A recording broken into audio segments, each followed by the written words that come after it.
No other prayer requests. Let's stand up for a word of prayer.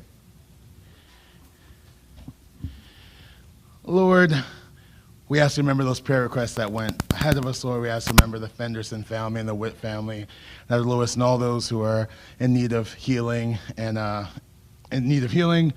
We also, Lord, today thank you for the gift of community, for the chance to learn from one another, and for the shared desire to seek truth, wisdom, and understanding. As we gather in our conversation, we ask for humility in our listening, clarity in our speaking, and openness in our hearts. Help us honor what we share in common, respect what we understand differently, and grow in deeper love for you and for one another. May this time draw us closer to your purpose and bring light to the path you set before us. In your name, amen.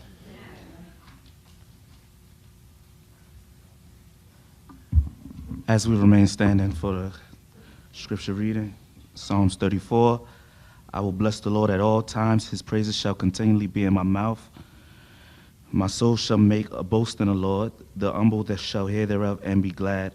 O magnify the Lord with me, and let us exalt his name together. I sought the Lord, and he heard me and delivered me from all my fears. They looked unto him and were lightened, and their faces were not ashamed. This poor man cried, and the Lord heard him and saved him out of all his troubles. The angel of the Lord encampeth round about them that fear him and delivereth them. O taste and see that the Lord is good. Blessed is the man that trusteth in the Lord. Amen. We're gonna get all the formalities and logistics out of the way. So we're actually gonna raise our offering now. We're just gonna do one offering.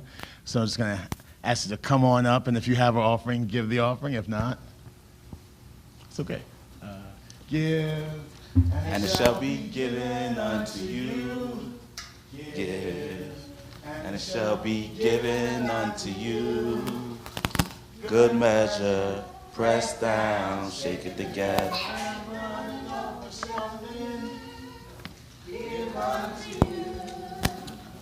Oh, let us give, and it shall be given unto you.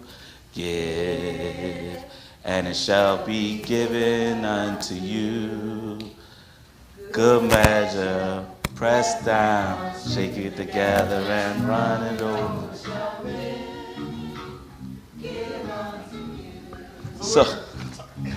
So praise the Lord, everybody. This is our brotherhood service. We have thought about this. We prayed over it. This is coming from one of my desires that I wanted to do. I was the one that opened myself up to the meeting and said, this is a desire that I have had of mine, something that I always desire.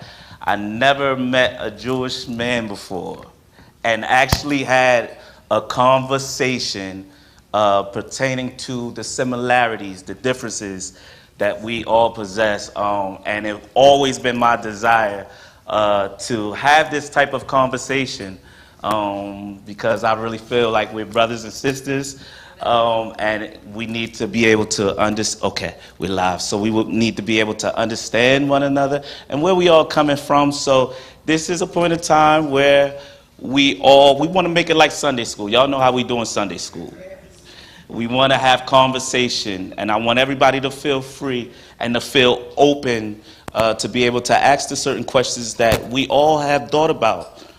We all thought about certain things, but didn't really have the moment or the time to be able to ask these questions face to face. So we wanted to do this. We wanted to open this up.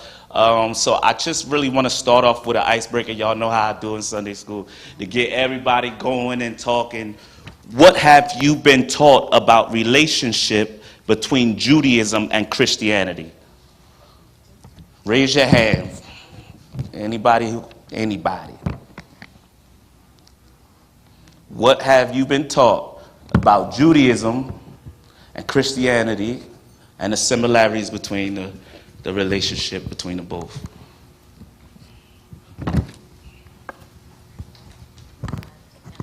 Yes, I'm doing the microphone. I don't know if these thoughts were valid, but in my understanding, Christianity and Judaism are so tied together, where we go on to say that Jesus came as the Messiah and they're waiting for Jesus to come as the King. Then that's my understanding. Okay, okay. Anybody else? Anybody else? Only thing I know is a lot of the precepts and things that we practice and do now, a lot of them started in the Old Testament, and that's what I associate with Judaism is the Old Testament. So I see, a lot of what we believe, what we practice, our foundation, we might share a similar foundation. Yes. Anybody else? Anybody? I see y'all looking at one another trying to see who else gonna raise their hand. Feel free to talk. It's all right. It's just us. All right. Well, we're gonna have Marcus come up and do our bio. All right. Yes.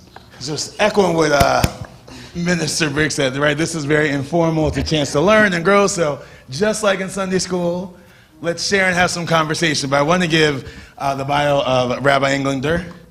Rabbi David Englander was born in New York City and raised in Spring Valley, New York. After graduating from the University of Michigan with the BA in History in 1993, he was ordained by the Jewish Theological Seminary in 1999, where he also received a Master of Arts in Jewish Education. During that time, he studied and lived in Israel for 2 years. Following 23 years of service to the B'nai Torah congregation in Boca Raton, Florida, in July 2022, he became senior rabbi of Congregation Beth El in Voorhees, New Jersey, a 750-family conservative synagogue with a proud 106-year history in 3 locations, tracing its roots back to Camden. He and his wife Stephanie are the proud parents of 3 children, ages 24, 22, and 19. Let's welcome our guest, Rabbi Englander.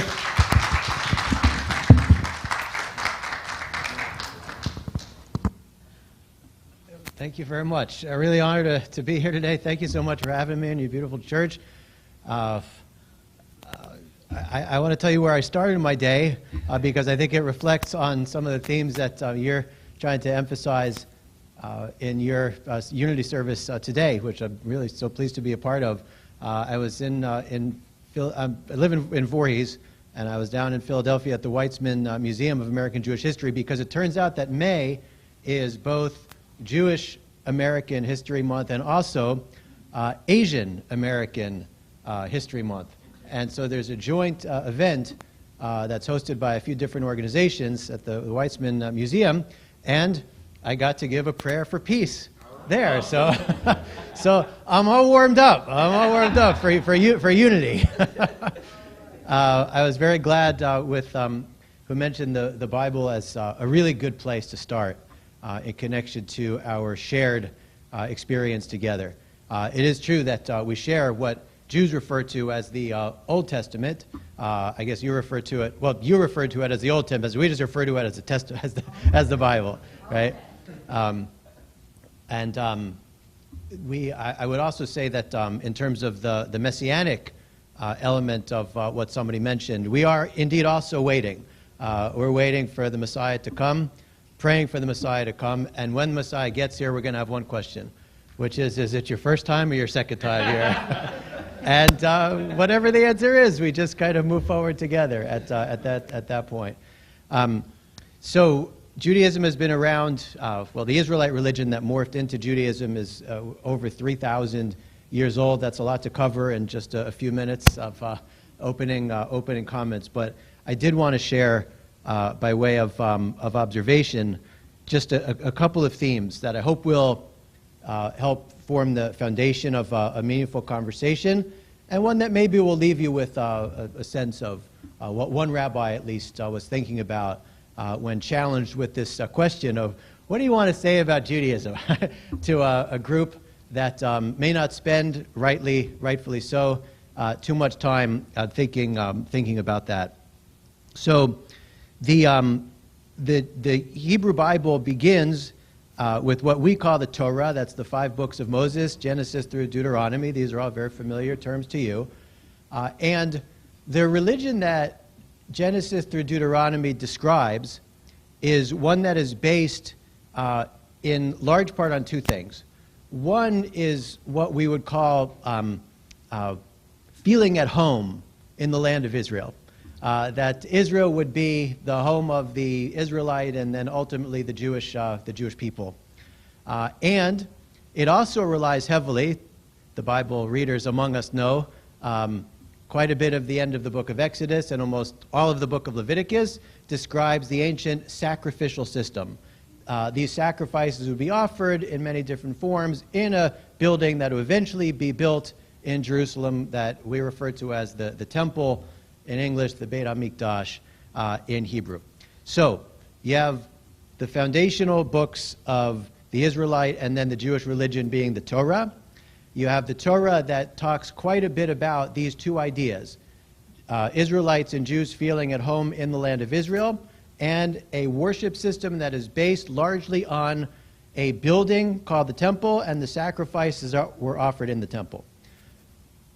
But as you know, something happened, right? Something pretty destructive and difficult happened to the Israelite nation, still in the biblical era, which was that the land was taken away and we were exiled. And with that, the temple was destroyed and the system of sacrifices ceased to be. It was no more. So one thing that I'd really love for you to walk away with in terms of a rabbi being welcomed into your beautiful house of worship here, this holy space, is that one way to understand Judaism is that it took a religion that was based on land and a specific kind of worship and figured out how to recreate it without either of those. So the question is, how did that happen? How did we manage that? It was right around the time of Jesus' teaching. And you know that the Jewish community of ancient Israel was pretty familiar with Jesus. It's true that some Jews viewed Jesus as the Messiah in that era, and other Jews did not view Jesus as the Messiah in that or in other eras. That's just a fact of our shared history. It was right around that time that the rabbis, these early teachers of early Judaism, were figuring out just how this religion that was based on land and the temple was going to survive without either of them. Jesus, as you know, taught and preached in what we now call around the year 0, right? The temple was destroyed in the year 70 CE. So it was just after Jesus' lifetime that it sort of all came crumbling down, but the foundations of that were already being laid. The rabbis were trying to figure out what Judaism would look like in this very new era, and some Jews and some residents of ancient Palestine, ancient Israel, were indeed looking for other pathways by which they could seek out spirituality and holiness in their lives. So what did the rabbis do? The rabbis took this religion and they expanded it, but I want to give you one teaching of theirs and then we can go into your questions, okay? One teaching. So the rabbis taught thousands and thousands and thousands of different teachings, but here's one for you.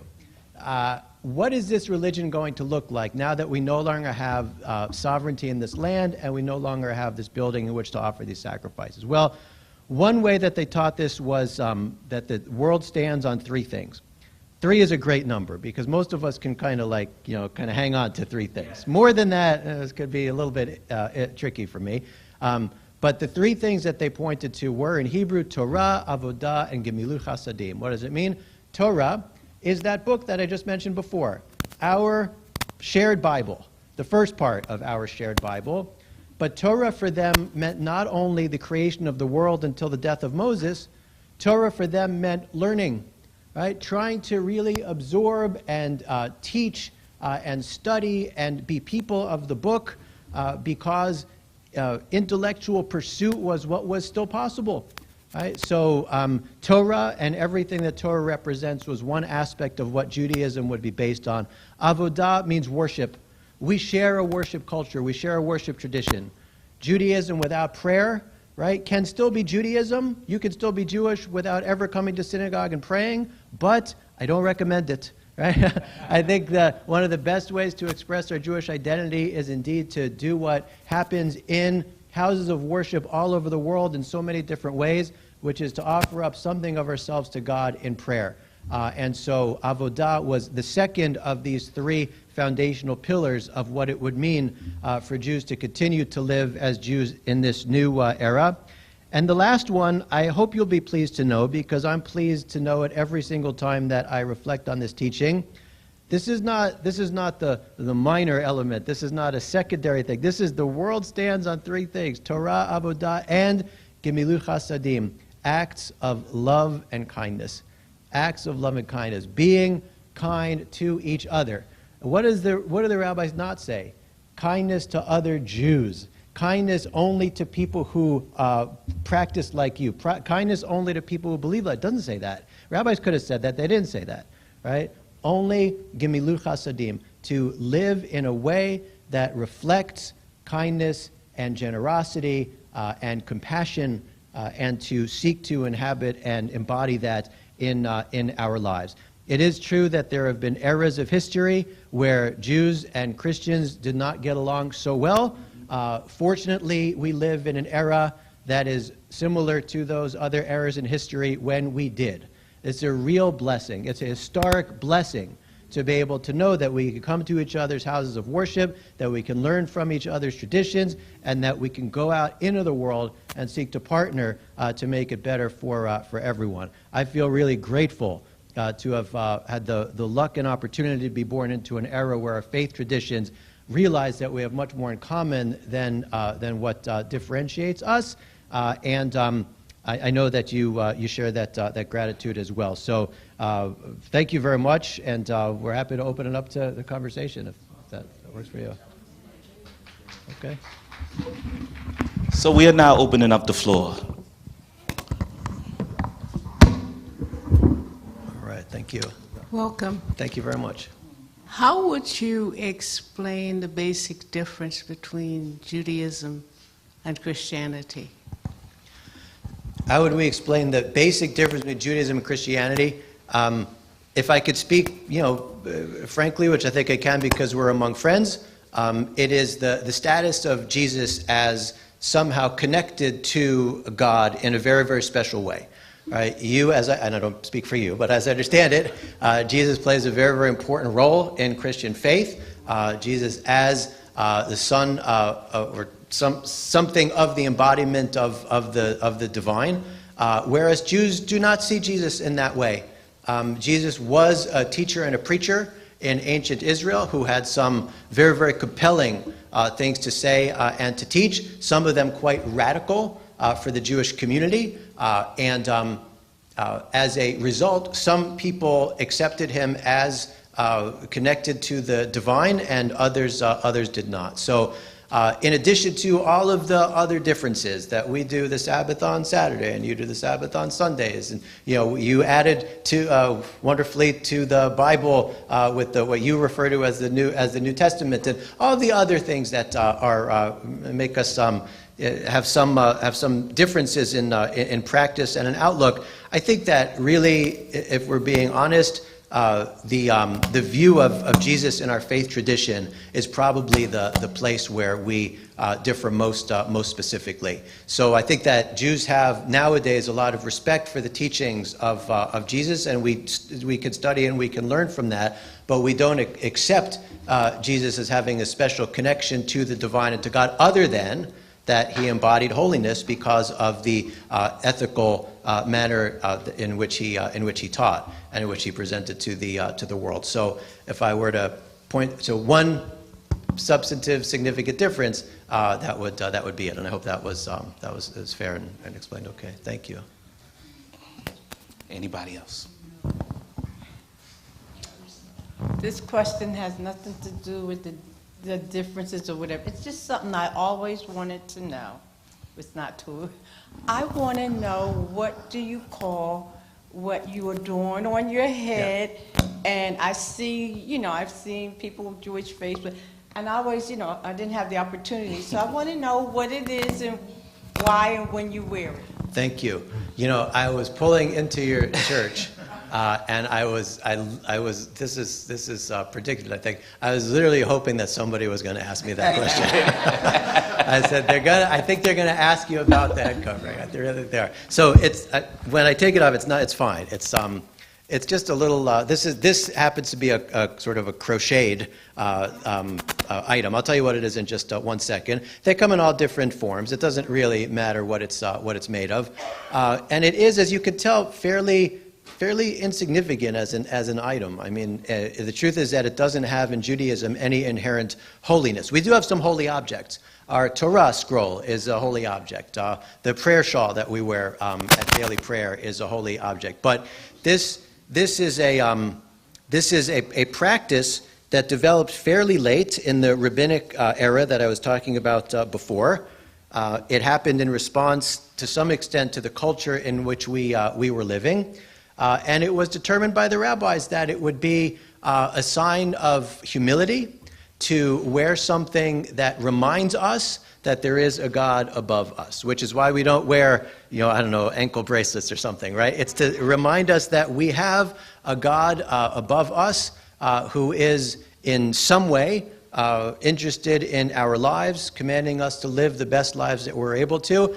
And I could tell you that in this way, it really works, right? Because when you're out in the world and most people are not wearing a yarmulke or a kippah or a Jewish head covering, right? You are choosing to identify yourself, right? And you're identifying yourself to others. And a teacher of mine once explained it like this. You want to be the person that's wearing a yarmulke or a kippah out in public where other people will know that's somebody that I can trust, right? That's somebody who will help me if I need. That is what I hope it represents. But that's what you see looking out towards someone Jewish wearing a kippah. The truth is, it is an identifier. It does say that without sort of any doubt or withdrawal from that identity. I am Jewish. I proclaim my Judaism. I'm proud to be Jewish, even when it's not so easy to do so in certain times. But really, it's a reminder for the person wearing it to behave and act in a way that says that I am going to do my very best to be God's representative as best a human being is able to do that in this world. My rabbi, growing up, I just thought of this story because he asked the question. My rabbi growing up used to tell a story about his, like when he was a really little kid and he'd go out and he'd be getting into trouble. So what happened when he would get into trouble? The first thing that would happen was the kippah would come off and go in the pocket, because he didn't want to get caught. Wherein he knew this was a sign that you should try to do better, but he was a kid, and sometimes things happen. So it is an outward sign that this is a Jewish person who's committed to the Jewish identity, but it's also a sign for the person wearing it that they should be reminded that there's a God above who has expectations of us. Thank you. One more. I remember reading somewhere that in Jerusalem, they are now preparing for the coming of your king. Like they are making garments for the priests and doing stuff like that. Is that true? That's a very interesting question. It is true, and this gets into another aspect of Judaism that I would want to touch on briefly, which is the diversity within Judaism. I know that there are many different ways to practice as faithful Christians. There are also many different ways to identify within the Jewish community. Some of them are involved with outward religious observance. Some of them relate to geography, meaning where we come from and where our ancestors have lived for generations, if not for centuries. And some of them also, in a very, very small numbers way, are very, very focused on the rebuilding of that temple I was talking about before. And again, a rather small number of Jews worldwide are involved in making sure that we are ready for that. And so there is something called the Temple Institute in Jerusalem that is currently in secret. I don't know how you found out, but it's mostly secret.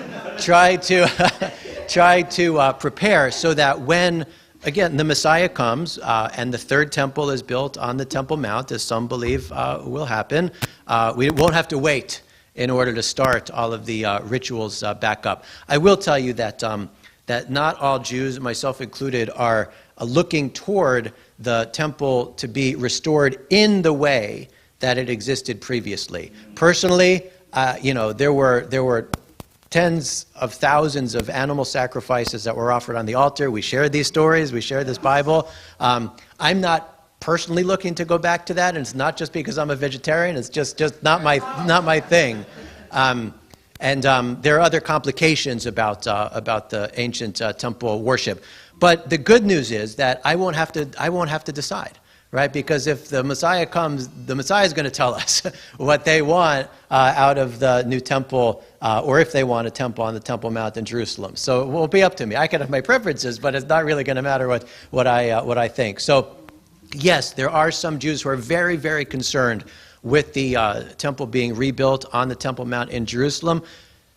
Some Jews who are preparing for that, but I want to tell you that for the most part, Jews might be praying for that. They might be praying for the Messiah. They might be praying for the peace in Israel and in the world that the coming of the Messiah will bring. But most Jews are not spending a lot of time trying to figure out exactly how that's going to work. But some are, and that's what you were referring to. So thank you for that insightful question.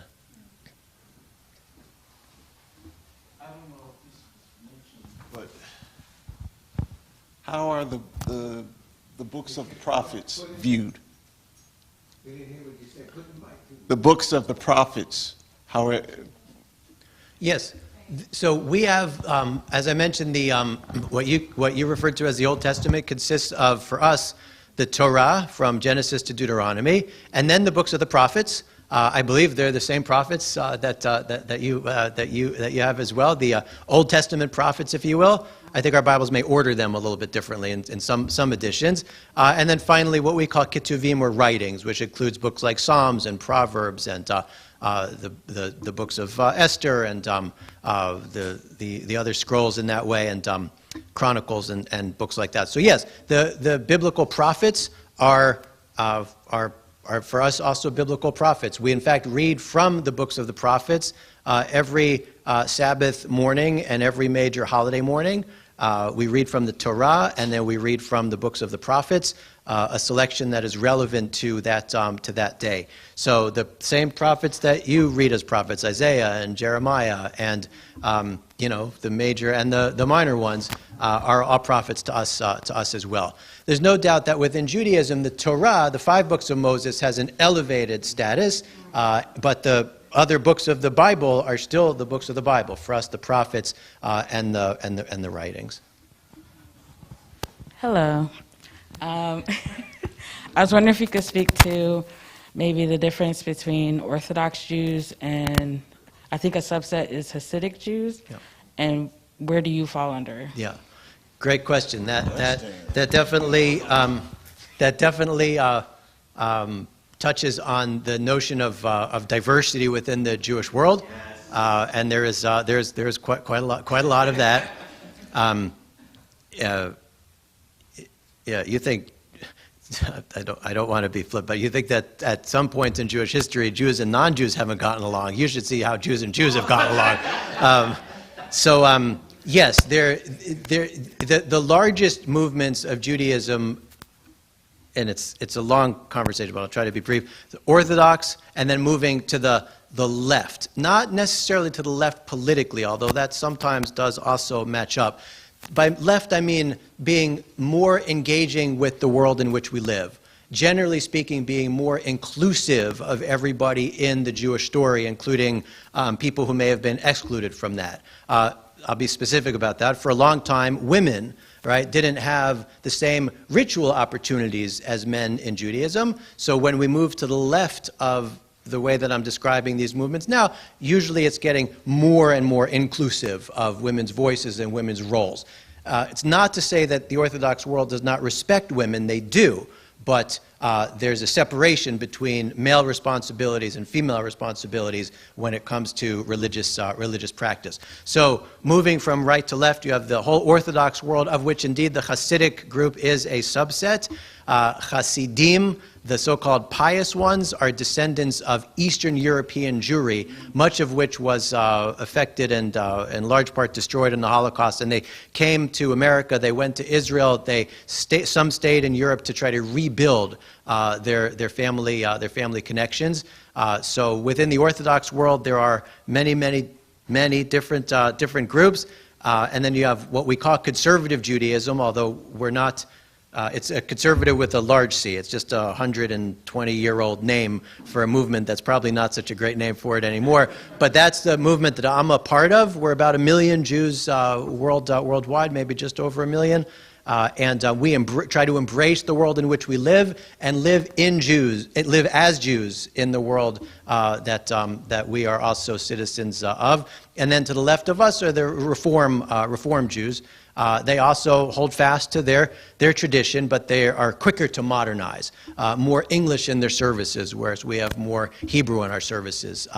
And maybe a little bit less inclined toward traditional ritual practice, things like the laws of keeping kosher and dietary laws and laws of daily prayer, etc. So all Jewish, all expressing Judaism in a way that is meaningful to them.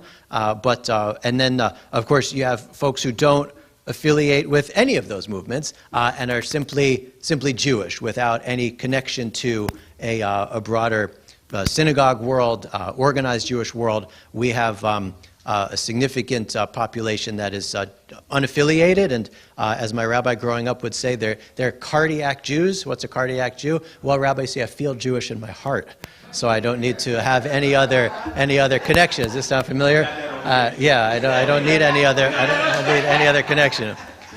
Oh, I felt right at home here once you had the stand sit that we do all that too. So, yeah, sure. Is Judaism more of a religion or ethnicity? Both and neither. But I want to be really clear about this. I think we're more a religion than an ethnicity. Okay. But religion doesn't really sum it up because we don't have a. I know we're not a Catholic church, I understand that, but my Christian vocabulary is somewhat limited, so you'll work with me, right? We don't have what Catholics, I think, call a catechism, right? Which is to say that you have to believe this if you want to be in sort of good standing in the church. You might not believe it, but you're going to be lapsed if you do that. And I know it's not the right language for that, and I apologize for that. But in Judaism, you don't have to profess belief in God to remain a full Jew. Right? We could have somebody who says, I don't believe in God. They can come to our synagogue and they can participate in the services just like people who say, I do believe in God. We don't have a creed, in other words. So it is a religion, okay, but it's not a religion with a creed.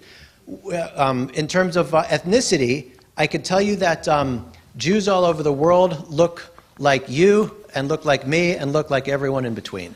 There is no ethnic marker that says a person is Jewish. And one way that I could prove that, of course, is that, like you, we work with, accept, and embrace those who choose Judaism, right? Those who convert to Judaism are as Jewish as I am. They can do everything in Judaism that I can. There's nothing I can do that they cannot do. And so there are places that Jews have lived and come from overall, but Jews also come from just about every corner of the world. And so we're not really only a religion. We're not really only an ethnicity. We're, of course, not really only a nationality either, because Jews live in Israel and Jews live all over the world as well. So here's the term that I love, which I wish I could take credit for, but it's another teacher of mine, says that when you really want to put a label on Jews, just call them a family. Right, a family. We're a family because we're responsible for each other and we also argue with each other endlessly. So family is really the best way to describe the Jewish people worldwide, because we love each other, but we have sometimes interesting ways to express that love for each other. Hi, I had a question about like your services. Like, since we never been to a temple, like how would your service, like briefly, how would a service run? Like you said, like a Sabbath. What would that consist of? Wonderful question. Thank you for it.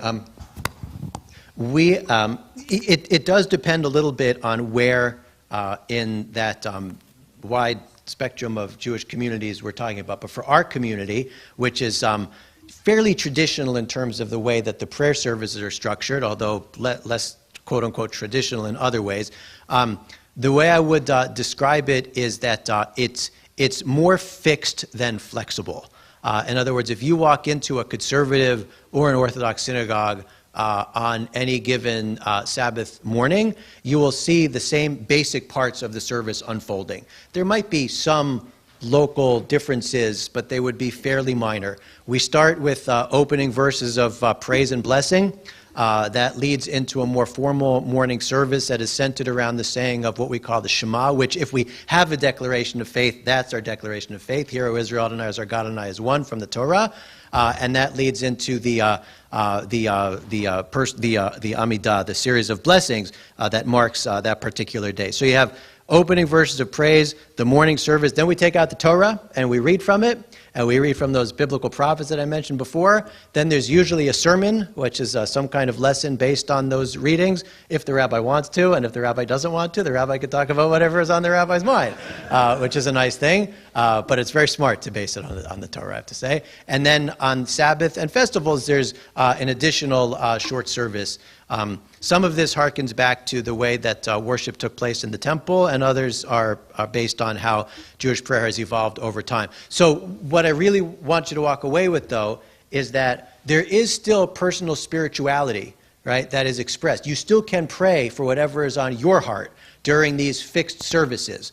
There's a famous pairing called keva and kavanah. Keva is the fixed part of the service, the words that we are saying that are on the page, and then there's kavanah, the intention that we have in our hearts. What do we want to present to God in these worship services? Sometimes, I will say, Jewish prayer can be too focused on the fixed words because they're a little easier, they're right there in the book, and we don't always encourage each other to reach down deep to present to God what is really in and on our hearts in the most intentional way that we are able to do so. So you would see quite a fixed order of the prayers, but all of that order is an invitation to bring yourself into those prayers and to pray to God in a way that feels personal and, I hope, is also intense in its own way.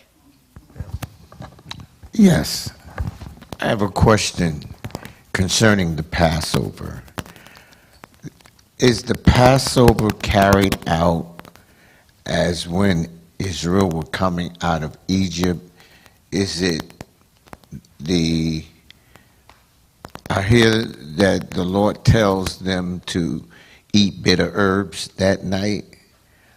Is the Passover carried out in the fashion of the night they were coming out of Egypt? Yeah. Passover is one of the best examples of that evolution of Judaism from the Torah to the rabbinic era and then out into the world where we have lived in almost every corner of it. So Passover is the same and it's also different. The Torah tells us in addition to a number of other things about Passover, matzah umrorim yochluhu. You're going to eat matzah and bitter herbs, right? That's going to be part of your Passover experience. The Torah also tells us that we're going to sacrifice a lamb, family by family, right? And we don't do that anymore. There are no sacrifices in Judaism since the temple was destroyed. But every Passover night, Jewish families gather around their table, sometimes with extended families, sometimes with groups of friends, and they tell the story, right? They tell the story of the Exodus, because the Torah tells us to tell the story of the Exodus, and that is one of many places where we do that. We also take on the obligations that are described in the Torah, the ones that we're able to do, including matzah and bitter herbs and other Passover traditions that have developed over time. But mainly, we are responsible for telling the story in a way that we and our children can understand it so that this story will continue to be told. What was the bitter herb? What was it? Well, that's a great question. I can tell you that It's a complicated. The rabbis don't know, because the Torah never tells us exactly what the maror, what the bitter herbs were. And this is one of those interesting examples how different cultures interpreted this unknown word in ways that were relevant to them. In the Middle East, maror, the bitter herbs, became a type of lettuce. You know that the lettuce we get today, right? Most of it tastes pretty bland. But you could still get lettuce that has a real taste to it, and some of that taste can be really bitter. They did have that available to them in the Middle East. But what happened when the Jews got to Poland and Eastern Europe? Let me tell you, there was not a lot of fresh lettuce there around Passover time. But what they did have was horseradish, right? So they'd pull up the horseradish, they'd grate it, and say, well, this is bitter. Horseradish isn't actually bitter. Horseradish is actually like spicy, right? It's very hot. So, but bitter became almost confused with spicy, and so and it was available as well. So the definition of maror, the definition of bitter herbs, was based to some extent on what was available in those times. What we do know is that wherever we were, we would have to tell the Passover story while eating the matzah, the crunchy, unleavened bread, and maror, and then all the traditions around Passover that had developed over time, many of which were meant to engage multiple generations and multiple populations in the themes and content of the story of the Exodus, a story, of course, that we very much share. We have somebody live that asked that same question. Oh, really? About the bitter herbs? Nice. Yeah. I'm sorry. Is the same importance, like of the Torah, given to prophets as well as like the Psalms? Are they equal, or is there one that's heavier, for lack of a better expression? It's a great. They're all considered biblical. They're all part of the Bible, but I think pretty much everyone in my position would agree that the Torah, the first 5 books of Moses, does have an elevated status. The rabbinic Judaism was established and expanded on in a huge work called the Talmud. 63 different tractates. If you do a page a day, it takes about 7.5 years to get through the whole thing. A page is the front and the back of the page, I will say that. So if you do only one side of the page, that's 15 years, I guess. But when they were trying to figure out what Judaism meant, they really wanted to base it on biblical verses, because the foundation was in the Bible. And their first priority was to try to find a verse in the Torah to base their teachings on. If they had to, they utilized the other books of the Bible, but for the most part, it was Torah-based. So they're all holy. The prophets and the writings are for sure inspired by God and related in that divinely inspired way. But only the Torah is considered to have been given to Moses on Mount Sinai. Different Jewish communities understand that in different ways as well. But just about nobody says the book of Jeremiah was also given to Moses on Mount Sinai, right? Because all that was going to take place much, much later. So biblically important, yes, but not equivalent to the Torah entirely. The first 5 books, creation of the world to the death of Moses, would be the most significant biblical book. Piggybacking on what Elder Lewis said, I got a question. How do Jewish people interpret the Messianic prophecies in Hebrew scriptures that Christians apply to Jesus? Yeah, there are a number of verses that Christian Bible readers read differently than Jewish readers do. We don't see the prediction of Jesus specifically in the text of the Bible. We tend to interpret those verses simply in different ways. Each verse, and every community is for sure welcome to read the Bible in the way that makes the most sense to them. And so If I were a Christian and I saw a verse that might predict the birth of Jesus later, I would almost for sure read the verse like that. But if I'm a Jew who does not see the Bible as being the Bible so that it would predict the birth of a specific Redeemer at a specific time, then it's unlikely that I would see in that verse that specific prediction. So we read it differently, which is a good thing. Diversity is a good thing. Viewing the Scripture as holy is a good thing, and we simply read those verses. We simply read those verses differently. I have a question. I know it might differ based on what branch of Judaism, but what's the Judaism's belief in the afterlife? What happens after this life is over? Well, it's a great question.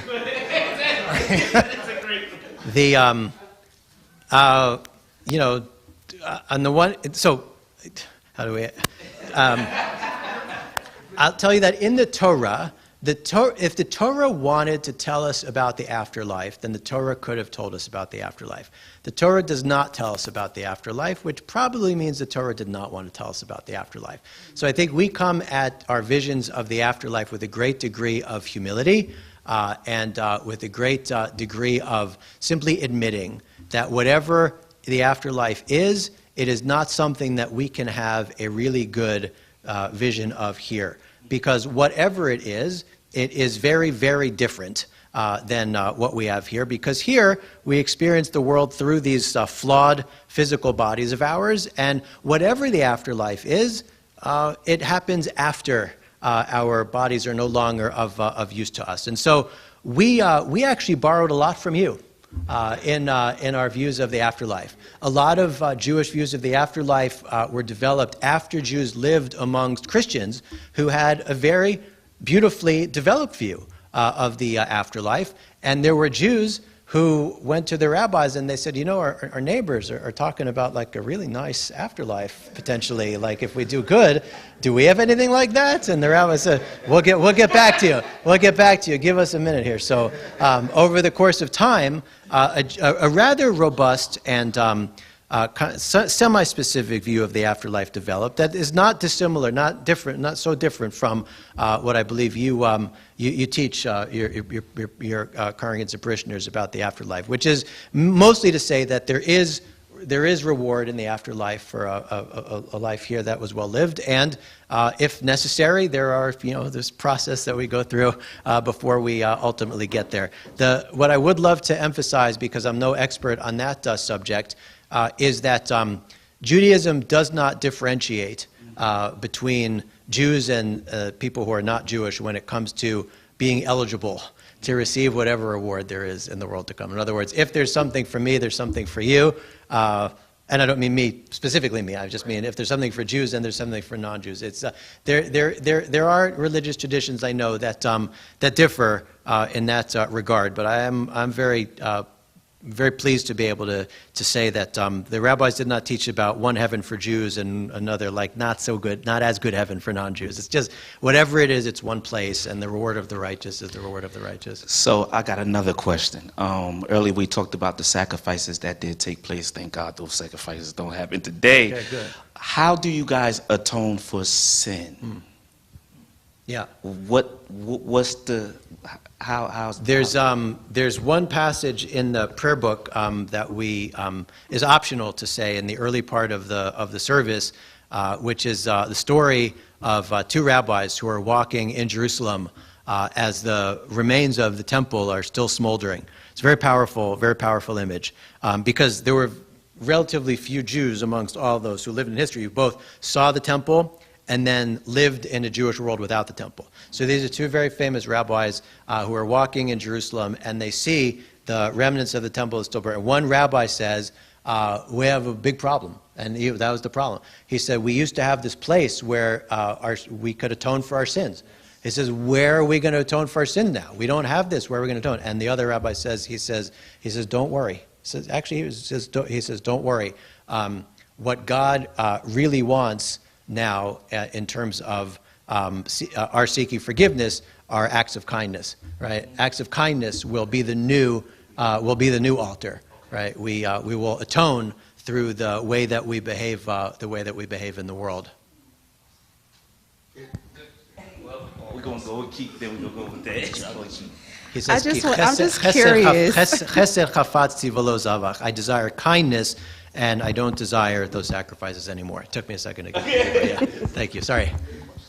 Oh, I'm just curious. Do you guys even consider the New Testament, and if not, or how do you view Paul's writings? As important and as foundational to a sister religion, but not with the same level of holiness and sanctity, I think, as our Christian brothers and sisters do. There is what to learn about for Jews in the New Testament, and it's something I recommend to everybody who will listen.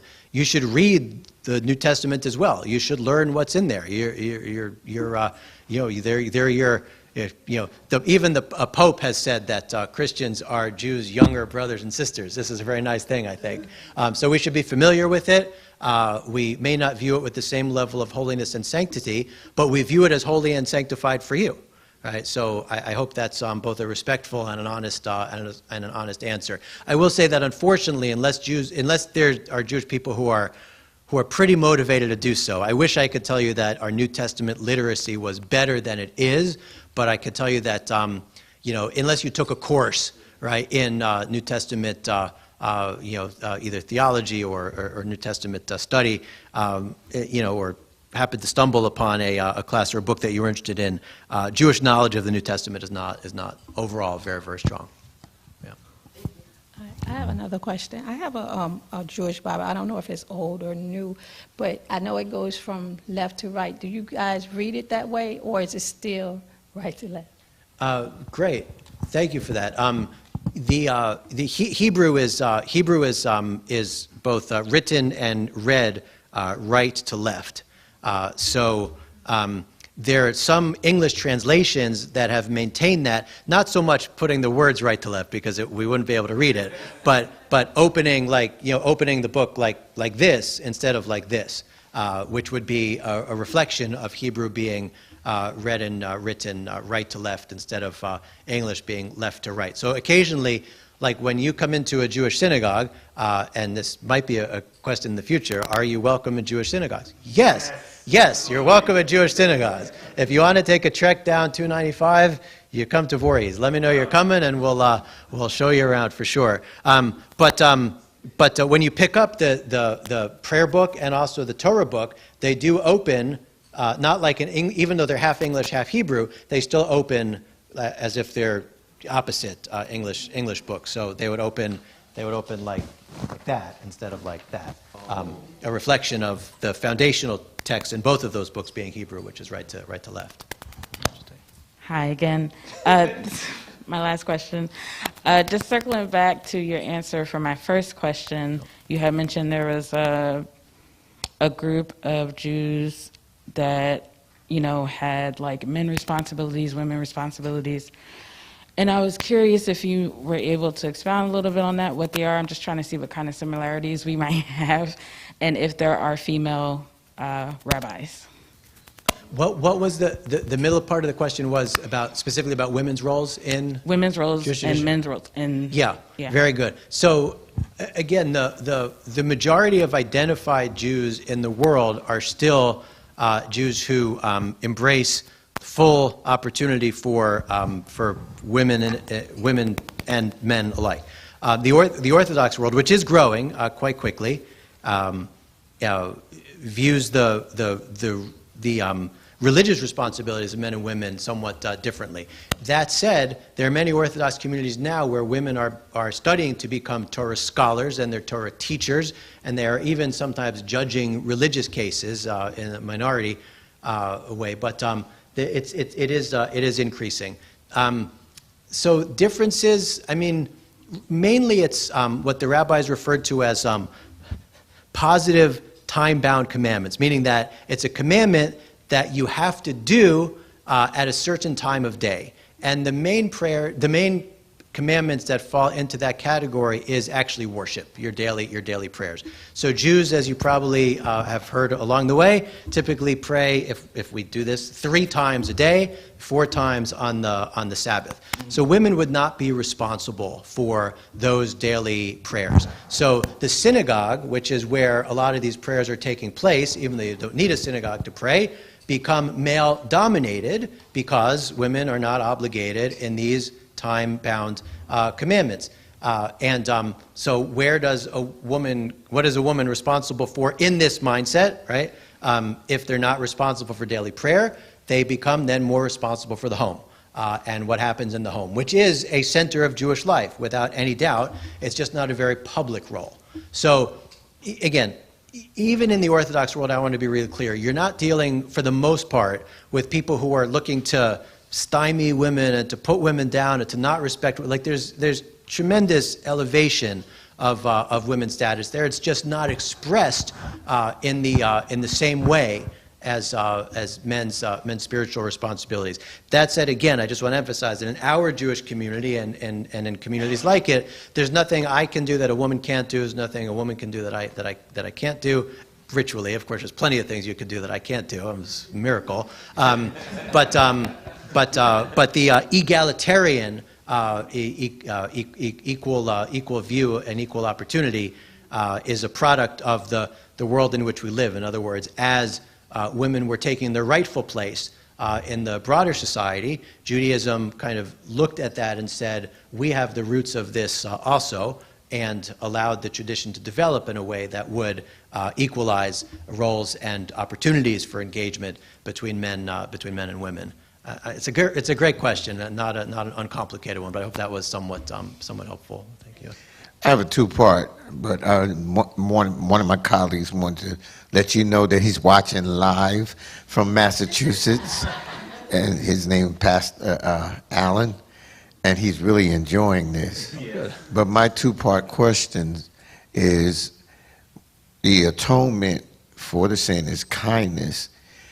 Is that taken from the commandments as love thy neighbor as thyself, as the act of atonement? Yeah. And part 2 of my question is the question that she wanted to know. I did hear that there are now female rabbis. Yeah, great. So for sure, the essence of that rabbinic teaching that acts of loving kindness would be the equivalent of the sacrifices on the temple is based in part on the Torah's emphasis on ethical behavior. There are many, many different ways to understand the commandments of the Torah, and one of them is the balance between the ethical commandments, how we behave toward each other, and the ritual commandments, basically how we behave toward God. And the Torah has quite a lot of ethical commandments, and they are they were viewed as just as crucial, right, to living a full religious life as offering all the necessary sacrifices. So when the sacrifices fell off, like the ethical commandments definitely took on even greater importance. As for women rabbis, yes, in the conservative movement, our movement, women have been ordained as rabbis since the 1980s, which I admit, in a 3,000-year-old tradition, is pretty recently, but we finally, thankfully, got around to it. And the conservative movement is not 3,000 years old. The conservative movement is only about 110 years old. The Orthodox world has some very progressive Orthodox communities that are ordaining rabbis that may or may not be recognized by the parts of the Orthodox world that are not ordaining rabbis. So as I mentioned, Jews are family, right? We have, you got the crazy uncle, and you got the cousins who went off the path that way, and the one kid you're just not quite sure exactly, but they're going to make their way. So there are many Jewish communities that ordain and accept and follow the teachings of women rabbis, and there are some specifically in the Orthodox world who still do not.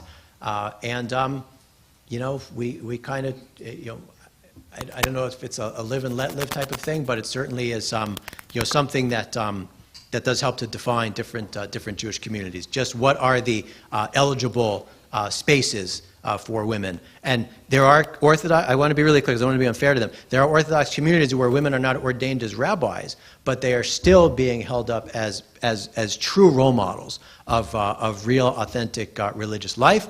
And then there are other communities, mostly in the center-left, that are ordaining and now having the second and third generations of women rabbis in their midst.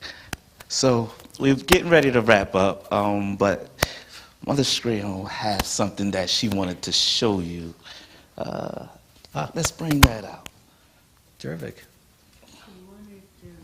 Understand the significance of the talit. Terrific.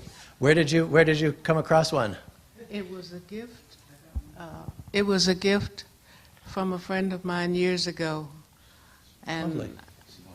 she got it from a synagogue that she attended. Right. So, very, very interesting. Thank you. It is. I will say that it does have a New Testament quote on the corner of it, which would mean that it's probably from what we would refer to as Messianic synagogue, right? Which is basically Christianity that still embraces Jewish ritual forms, which they're right to do. But it's a 2 Corinthians, I hope I said it right, on the corner. But it's still in its form a Jewish prayer scroll. Do you mind if I unfold it and show you? So in that same paragraph of the Torah, which I mentioned before, the Shema, which is sort of a declaration of faith, the Torah also tells us. We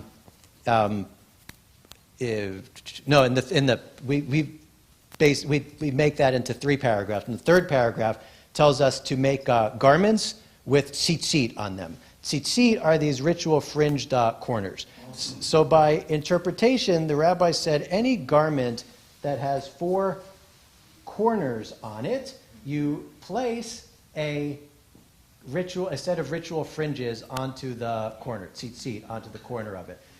What has occurred by way of ritual evolution is that in the Orthodox world, people tend to wear a form of a talit all day. By people, I mean men, mainly. Another one of those time-bound positive commandments that I was boring you with earlier, right? But in the conservative and most of the Reform world, when we pray during the day, we put on a talit. So the fringes themselves are typically made of wool, and the Torah itself tells us that we should put one thread of blue, which the Torah calls techelet. There's some who think that the color of the techelet has been lost, and some who think that has been found. There are Jews who wear the blue thread now, and there are Jews who don't wear the blue thread now, but it's certainly quite, this is quite official looking, I have to say, in terms of the white fringes and the blue thread. But it's all based on the Torah commandment to wear a 4-cornered garment with ritual fringes on all of those 4 corners. And you'll still see this in any synagogue around the world, and just in terms of the frequency that they're worn, it might differ according to the community. I do want to add one last thing, which is that if you do come to synagogue, and I hope that you will, consider yourself invited. Probably it's appropriate for the first little bit to be an observer, right? To be our neighbor and to come see what's happening. It would not be specifically recommended to take a talit and put it on. We're a very friendly synagogue, I like to say. So if you come in, there will be people who they're going to think you're Jewish. So they're going to offer you like an honor, like come on up and participate in the service. The appropriate thing to say is maybe not today, and then find me and we can talk about it. But so it's basically draped over the shoulders. So can I? Yes. Yeah. How's he look? Good. Right. So the idea is that the corners sort of hang down there, and you're wrapped in the commandment itself. So you are not only doing a commandment, but you're reminding yourself of all the other commandments as well. That's how the Torah describes this particular commandment. Does it feel good? It feels good. As well. Yeah. And a woman, A man and a woman. Yeah, in the Orthodox world, only men would wear a talit. In the non-Orthodox world, men and women are welcome to wear a talit. Yeah, and they come in like big sizes where you kind of flip them over, and then the smaller size like that was more around the neck and shoulders. But you get the basic idea because you're wearing it. There's four corners, four ritual fringes that are hanging down from the sides. Well, we want to fold it up nice for you. Do we have time for one? Do we have time for one more? My question would be, what about doing prayer? Would you wear it over your head, or would you have it over your So shoulder? do people put the talit over their head for prayer? Sometimes, yes. Some are in the habit, especially for the more elevated prayers, like the Shema and the Amidah. Was circling back to where we started, which was a very good idea. We'll try to, remember I talked about Jewish prayer being both the words on the page and then the prayers of our hearts. If we really want to try to get into the prayers of our hearts, we want fewer distractions. And so you will sometimes in synagogue see people put the talit over their head so that they would kind of not have distractions, and also to kind of signal to other people, hey, I'm really trying to have some moments of more pure focused prayer here. So yes, sometimes the talit will come over a person. I'll fold that up for you, John. Full service. I like the I can wait till the next time. I'll wait till the next time. Oh, you sure? Well, I will say, when I went, was on a plane. Some years ago, we went to visit the Holy Lands, and we were on a plane, and I noticed at one point, I don't know if it was a certain hour, something happened. Our Jewish passengers, the males, got up in the middle of the plane, in the middle aisle, and they all began to pray, and I even saw the hostess, whatever you call them, try to kind of circumvent because they were, but she couldn't, she couldn't hold them back. And they were all overdoing their prayers. Yeah. Were these the Orthodox, or certain times they pray? Yeah, most likely Orthodox Jews. That when we say we pray 3 times a day, we mean 3 times a day, wherever we are. And so it could be a complicated thing to travel across time zones because you have to sort of calculate when it will be morning to say the morning prayers and afternoon and evening prayers. So yes, you experience something that indeed does not make flight attendants very happy, which is the blocking of the aisles. And some airlines allow it and some don't, but that is what you experience. You experience a specific commitment to Jewish prayer, a non-optional obligation of prayer 3 times a day, no matter where we find ourselves. Those are most likely Orthodox Jews. Yeah, most likely. Yeah, most likely. Thank you. Let's give the rabbi a hand of applause, a round of applause. And so before you sit down, one tradition we have in this church is a love offering, and so you can't get out of it. So we appreciate your time. We appreciate. I think we can all say we all learned something. We're all edified by this. So thank you. So it's our tradition as a way of thanks. We can't thank you or pay you for what you've done. It's God's work, but we have this love offering for you. And before for those of you who might have walked in a little late, we already did the offering. So if you want to see me about the offering, come see me if you didn't get a chance to get yours yet. I'm going to turn it over to Pastor Shai.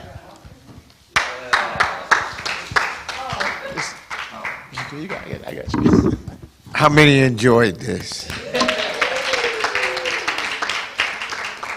I really enjoyed you, and I really hope you felt welcome, and I'm looking forward to coming to Voorhees. But I'm more closer to Voorhees than you are, so I can come there at any time. So I'm praying that you did get something out of this, and we will be doing more of this. I thank God for Minister Briggs, who had the idea. I endorsed it because she took us some years ago to a Jewish synagogue when we were young, and it wasn't far from here. So I was trying to share the experience of the culture of Judaism, and I really enjoyed it when I was a young boy, and I enjoyed it tonight. And I pray this won't be your last time coming. So we thank you all for coming. back to hear this. This is different. This is thinking outside of the box and learning culture. And like I told some of you all, I'm a police chaplain, and I deal with all different religious ministers. I've been in a mosque and fellowship with our Islamic brothers, and that's another culture. I would like to get an imam to come and talk with us and compare. We're not that far apart from the beliefs, so I thank God for everyone. Is there anything else? Let us stand. Would you like to give us a prayer? Yeah, I'd love for this sincere.